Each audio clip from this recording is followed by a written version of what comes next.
দেশজুড়ে জ্বালানি তেলের সংকট, এই সংকটের মধ্যে বাড়তে পারে বাস ভাড়া। এ নিয়ে আরো জানাতে সাভার থেকে যুক্ত হচ্ছেন সহকর্মী দেওয়ান ইমন। ইমন, কি বলছেন সাধারণ মানুষ?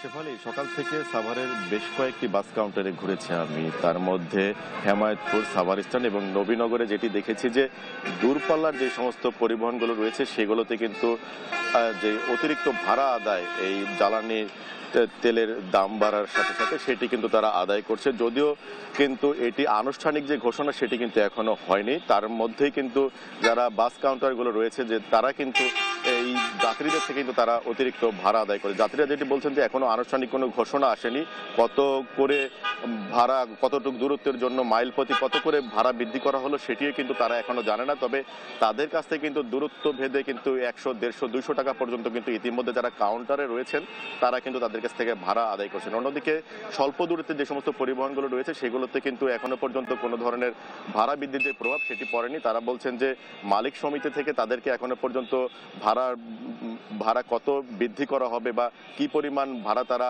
এই যারা যাত্রী রয়েছেন তাদের কাছ থেকে আদায় করবেন সেটি কিন্তু তারা তাদেরকে কিন্তু নির্দিষ্ট করে না বলার কারণে কিন্তু এখনো পর্যন্ত এই স্বল্প দূরত্বে যে সমস্ত পরিবহনগুলো রয়েছে সেগুলো কিন্তু সেভাবে ভাড়া আদায় করছে না। এছাড়া যাত্রীরা যেটি বলছেন, যাত্রীদের কিন্তু অভিযোগ রয়েছে যে এই যে সরকারের পক্ষ থেকে যে জ্বালানির দাম বৃদ্ধি করা হয়েছে এর প্রভাবে যে সড়কে যে সমস্ত যানবাহন তারা যে ভাড়া বৃদ্ধি করছে, পরবর্তীতে যখন এই জ্বালানি তেলের যখন দামটাকে সমন্বয় করা হবে, দাম কমে আসবে, তখন যেন সঙ্গে সঙ্গে এই যে এখন যেমন সরকার যেমন পদক্ষেপ নিয়ে পরিবহনের ভাড়াটাকে সমন্বয় করছে, পরবর্তীতেও যেন এটিকে উদ্যোগ নিয়ে যেন এই ভাড়াটাকেও সমন্বয় করা হয়, সেই কথাগুলো কিন্তু যারা যাত্রীরা রয়েছেন তারা বলছেন যে একবার যে ভাড়াটি বৃদ্ধি করা হয় সেটি কিন্তু এই এই পরবর্তীতে প্রচলিত হয়ে যায়, যে কারণে কিন্তু যারা যাত্রী রয়েছেন, সাধারণ মানুষ রয়েছেন, তারা কিন্তু সেই ভোগান্তিটি ভোগান। এই কারণে তারা বলছেন যে